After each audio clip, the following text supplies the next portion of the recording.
ओम नमः भगवते वासुदेवाय।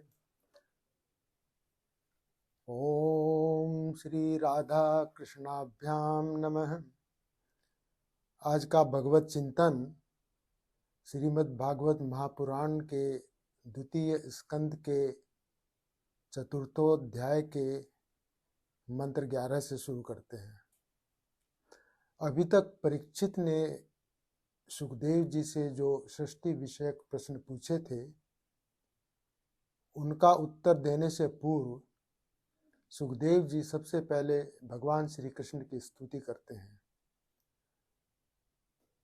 तो सूत जी शौनक आदि ऋषियों को कहते हैं कि इति उपामंत्रितः राज्ञा गुण अनुकथने हरे ऋषिकेशम अनुस्मृत्य प्रतिवक्तुम प्रचक्रमे। ये 11वां श्लोक है। सूत जी कहते हैं कि जब राजा परीक्षित ने भगवान के गुणों का वर्णन करने के लिए उनसे इस प्रकार प्रार्थना की, तब सुखदेव जी ने भगवान ऋषिकेश का बारंबार स्मरण करके अपना प्रवचन आरंभ किया। तो भगवान ने जो सुखदेव जी ने जो भगवान की स्तुति की वो मंत्र 11 से शुरू होगी। अभी मंत्र 11 में सिर्फ उन्होंने एक भूमिका बताई है। तो यहाँ पर जो एक ध्यान देने योग्य तथ्य है वो ये है कि इस श्लोक में सुखदेव जी ने भगवान श्री कृष्ण को ऋषिकेश कहा है। ऋषिकेश का थोड़ा मतलब समझ लीजिए। ऋष का मतलब होता है, ये ऋष में जब आपको इस प्रवचन की इस ट्रांसक्रिप्ट भेजूंगा, उसमें आप पढ़ लेंगे ऋष कैसे लिखा जाता है। उसका अर्थ है इंद्रिय वर्ग और ईश का अर्थ है शासक। तो भगवान श्री कृष्ण को यहाँ पर इंद्रियों का शासक कहा गया है। हमारी जो 10 इंद्रियां हैं, 5 ज्ञानेंद्रियां और 5 कर्मेंद्रियां, उनको जो शक्ति प्रदान होती है वो भगवान श्री कृष्ण के आत्मरूप से ही हमारे अंतःकरण और इंद्रियां प्रकाशित होते हैं। अतः भगवान श्री कृष्ण की कृपा से ही हम अपने मन और इंद्रिय वर्ग को सांसारिक विषयों से हटाकर आध्यात्मिकता की ओर अग्रसर कर सकते हैं। तो ऋषिकेश आपने नाम सुना ही होगा, जो कि भगवान श्री कृष्ण का एक नाम है, क्योंकि हमारी इंद्रियों को जो शक्ति मिलती है वो आत्मा से मिलती है, और आत्मा जो है वो भगवान की तटस्थ शक्ति का या क्षेत्रज्ञ शक्ति का अंश है। तो भगवान नित्य हैं और वो नित्य ही हमारी आत्मा को चैतन्य शक्ति प्रदान करते हैं, और आत्मा जब तक ये शरीर है तब तक इस इंद्रिय वर्ग को और शरीर को चैतन्य शक्ति प्रदान करती है। तो हमारे शरीर के और हमारी इंद्रियों के अंदर जो चैतन्य शक्ति है जिससे कि हम कार्य कर सकते हैं, सोच सकते हैं, बुद्धि का प्रयोग कर सकते हैं, वो सब आत्मा से प्रकाशित होती हैं और आत्मा भगवान से श्री कृष्ण से प्रकाशित होती है। अब श्लोक नंबर 12 जहाँ से स्तुति शुरू होती है, बहुत ही सुंदर श्लोक है। इस श्लोक को आप अपने दैनिक जीवन की उपासना में भी इसका प्रयोग कर सकते हैं। नमः परस्मै पुरुषाय भूस्ते सद उद्भव स्थान निरोध लीलिया ग्रहित शक्ति तृतीयाय देहि नाम अंतः भवाय अनुपलक्ष्य वर्तमने। इस श्लोक में सुखदेव जी कह रहे हैं कि मैं उन पुरुषोत्तम भगवान के चरण कमलों में कोटि कोटि प्रणाम करता हूँ, जो संसार की उत्पत्ति, स्थिति, प्रलय लीला करने के लिए सत्व, रज, तमोगुण इन 3 शक्तियों को स्वीकार करके विष्णु, ब्रह्मा और शिव का रूप धारण करते हैं, और जो समस्त चर अचर प्राणियों के हृदय में अंतर्यामी रूप से विराजमान हैं, जिनका स्वरूप और उसकी उपलब्धि का मार्ग बुद्धि का विषय नहीं है, जो स्वयं अनंत हैं, जिनकी महिमा भी अनंत है।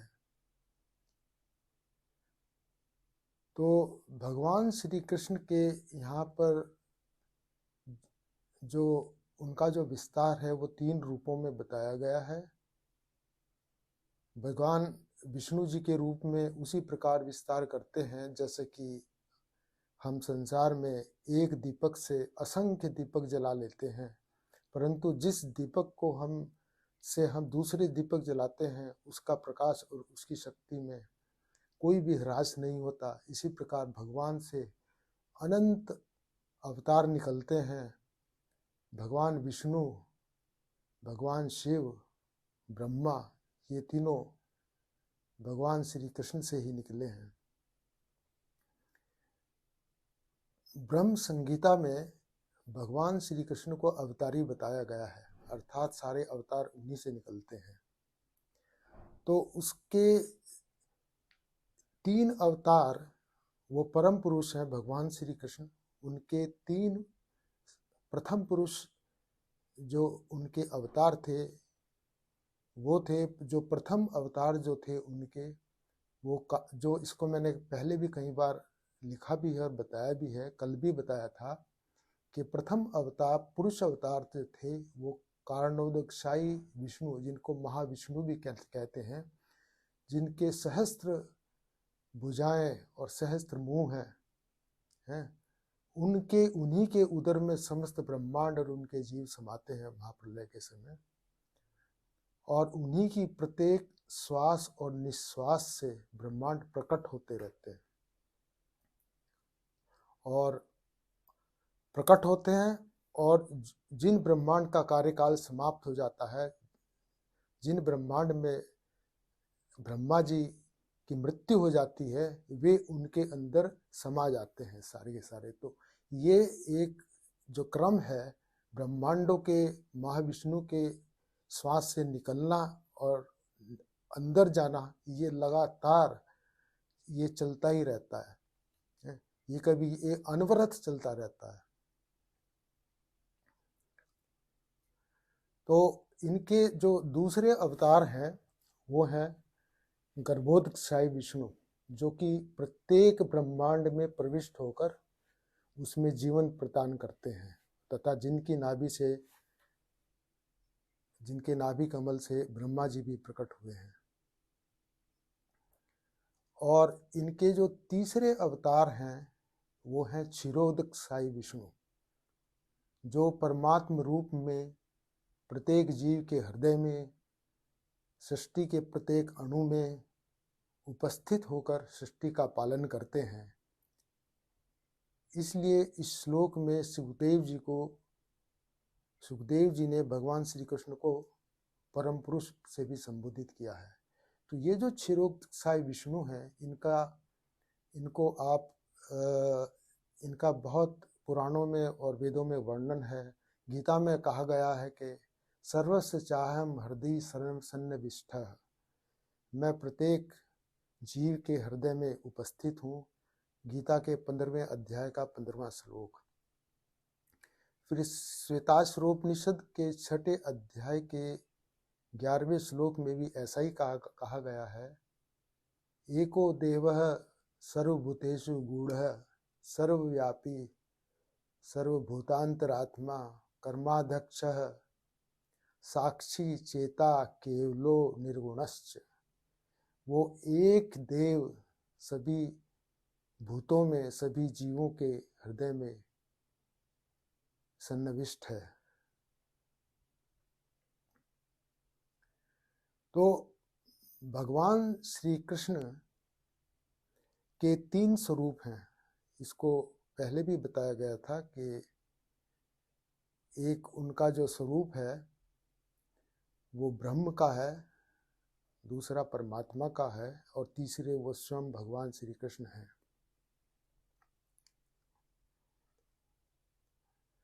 तो भगवान को भग का मतलब होता है उन सामर्थ्य, शक्ति, उनका माधुर्य, और वान का मतलब जो उनको धारण करने वाला है। तो भगवान श्री कृष्ण अपने स्वांश अवतार नारायण या विष्णु से श्रेष्ठ इसलिए माने जाते हैं क्योंकि उनमें 4 विशेष दिव्य गुण हैं। पहला लीला माधुर्य, दूसरा भक्त माधुर्य, तीसरा रूप माधुर्य, चौथा वेणु माधुर्य। तो लीला माधुर्य में उनकी अद्भुत लीलाएं हैं और भक्त माधुर्य में माधुर्य प्रेम के कार्यकलापों में सदा अपने प्रिय भक्तों से घिरा रहना, जैसे गोपी गोप वृंदावन में, ये उनका भक्त माधुर्य है। रूप माधुर्य में उनका अद्भुत सौंदर्य है और वेणु माधुर्य में उनकी बांसुरी की अद्भुत ध्वनि है।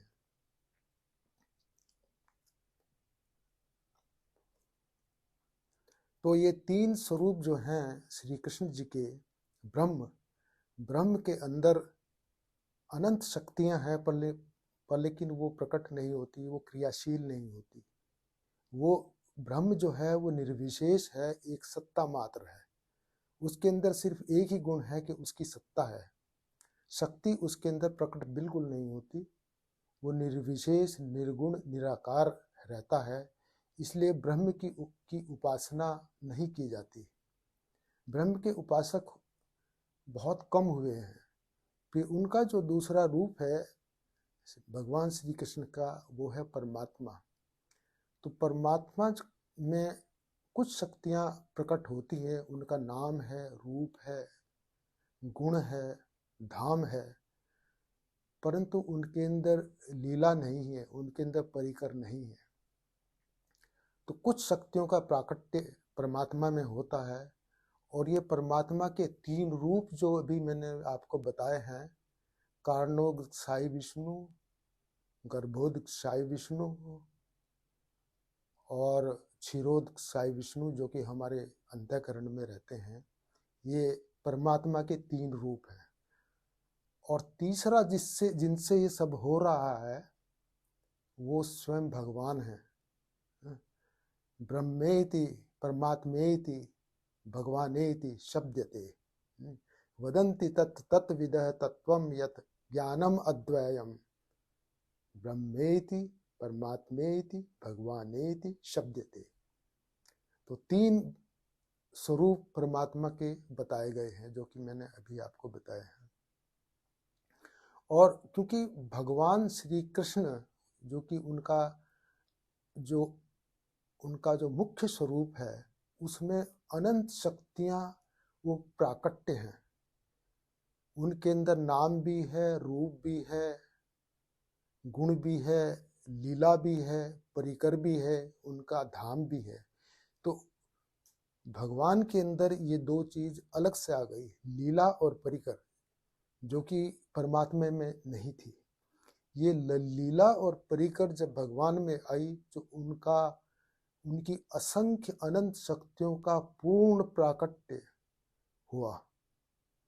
और उन्हीं भगवान श्री कृष्ण वही अवतारी हैं, उन्हीं से सारे अवतार निकलते हैं।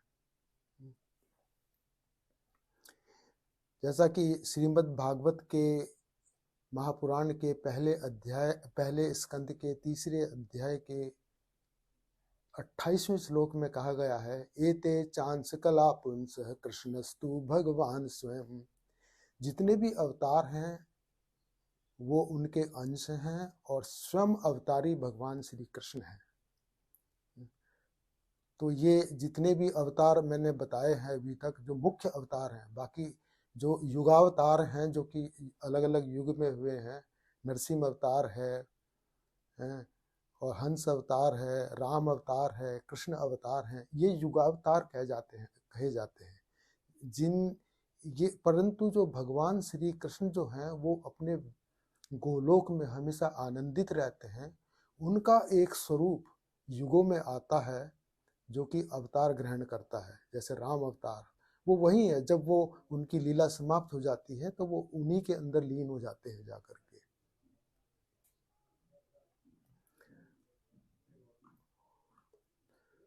13वां श्लोक इस श्रीमद् भागवत पुराण का इस प्रकार है, जिसमें कि सुखदेव जी ने भगवान श्री कृष्ण की स्तुति की है। भूय नमः सत्वर्जिन्छिदे असताम असंभाव अखिल सत्वमूर्ते पुंसाम पुनः पारमहंसे आश्रमे व्यवस्थिनाम अनुमृग दासुषे।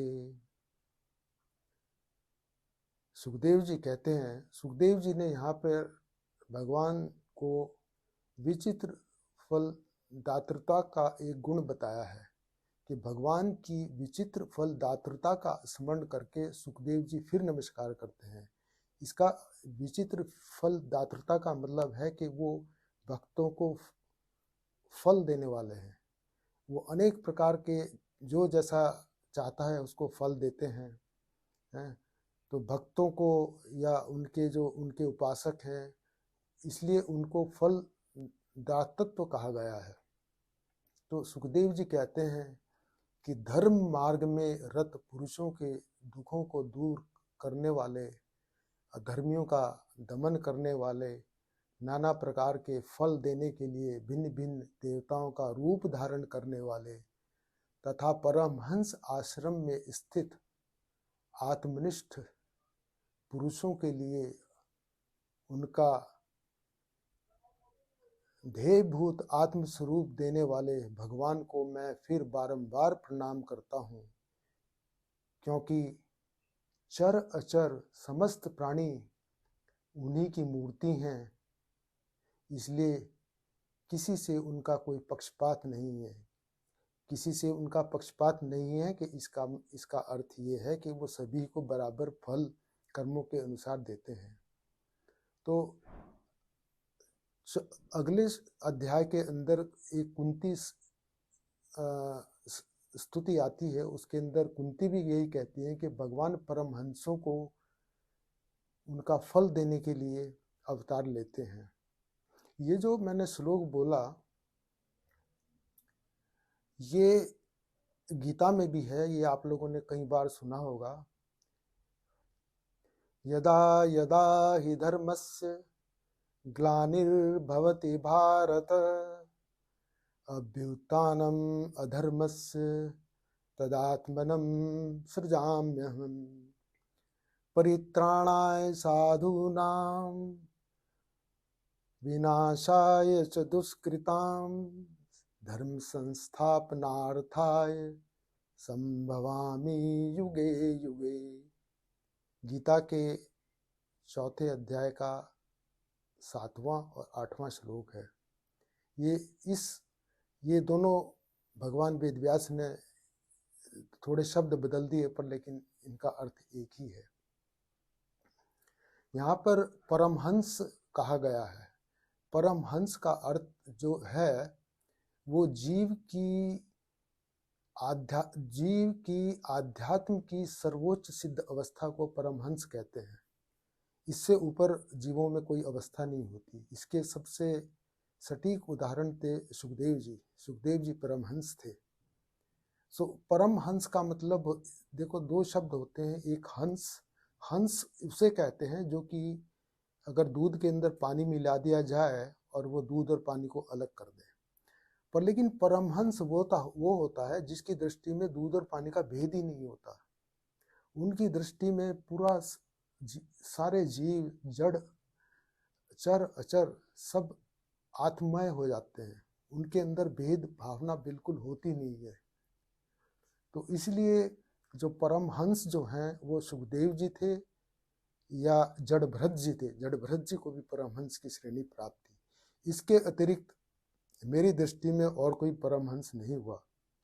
हालांकि हमारे यहाँ रामकृष्ण को भी परमहंस, जो परमहंस रामकृष्ण थे बंगाल में, उनको भी परमहंस कहा गया, पर लेकिन वो भी उस कोटि के परमहंस नहीं थे जो कि सुखदेव जी थे।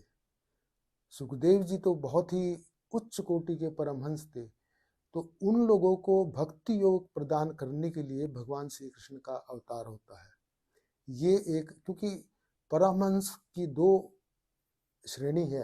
एक परमहंस वो होते हैं, उनको ब्रह्मानंदी कहा गया है, जो कि ज्ञानी होते हैं, जिनको कि ब्रह्म का ज्ञान होता है। एक होते हैं प्रेमानंदी, जो कि ज्ञानी तो हैं ही, पर लेकिन उनके अंदर भक्ति योग बहुत तीव्र होता है। उस श्रेणी में आती है मीरा, कबीर, सूर, तुलसी, सुखदेव जी, ये प्रेमानंदी थे। तो प्रेमानंदियों को उनका फल देने के लिए और जीवों को उनके कर्मों का फल देने के लिए और दुष्टों के दमन के लिए, धर्म की स्थापना के लिए, यही कुछ उद्देश्य हैं जिनकी पूर्णता के लिए भगवान अवतार लेते हैं। तो क्योंकि भगवान सब पर समानता से दयालु हैं, अतः एवं जो निर्विशेषवादी भगवान की निर्विशेष ब्रह्म ज्योति में तदाकार होने के लिए साधना स्वरूप भक्ति करते हैं, उन्हें वे सायुज्य मोक्ष प्रदान करते हैं। जो ब्रह्मानंदी हैं, जो कि भक्ति योग नहीं करते, उनको सायुज्य मोक्ष मिलता है। सायुज्य मोक्ष का अर्थ है कि वो ब्रह्म ज्योति में समा जाते हैं, उनका अस्तित्व खत्म हो जाता है, फिर वो भगवान का आनंद, प्रेमानंद नहीं प्राप्त कर सकते। और जो ब्रह्मानंदी हैं, जो उनके प्रेमानंदी हैं, वो भगवान के साथ गोलोक में जाते हैं, उनको भी मोक्ष मिलता है, पर लेकिन उनको प्रेमानंद का मोक्ष मिलता है। वो भगवान के साथ गोलोक में रहकर उनके सखा, उनके भ्राता, उनके पिता, उनके पुत्र, वो सारे उनके जो आनंद हैं, वो सारे वहाँ गोलोक में वो प्राप्त करते हैं। तो ये जो प्रेमानंद का जो मोक्ष है, ये वांछनीय है, इसको सबसे बड़ा मोक्ष बताया गया है। इस मोक्ष के अधिकारी आज तक सिर्फ बहुत ही बिरले गिने चुने सुखदेव जी, मीरा, कबीर, सूर, तुलसी, बस इतने, यही लोग आज तक इसके अधिकारी हुए हैं। बाकी अधिकतर लोग जो हैं वो, उनको सायुज्य मोक्ष प्राप्त होता है, जो कि ब्रह्म ज्योति में लीन हो जाते हैं और उनकी आत्मा सदा के लिए वो वापस नहीं आती, फिर वो भगवान के महोदर में उनकी ब्रह्म ज्योति में समा जाती है। तो इस प्रकार ये 3 श्लोक के माध्यम से आज हमने भगवान श्री कृष्ण की स्तुति की। अभी 5 श्लोक और हैं जिसमें सुखदेव जी ने भगवान श्री कृष्ण की स्तुति की है। उनको हम क्रमशः कल परसों उसके बाद में उनके ऊपर उन विषय पर चर्चा करेंगे। महाभाव स्वरूपा त्वं कृष्ण प्रिया वरीयसी, प्रेम भक्ति प्रदे देवी राधिके त्वां नमाम्यहम्। श्री राधा कृष्ण को नमस्कार। बोलिए लाडली लाल की जय।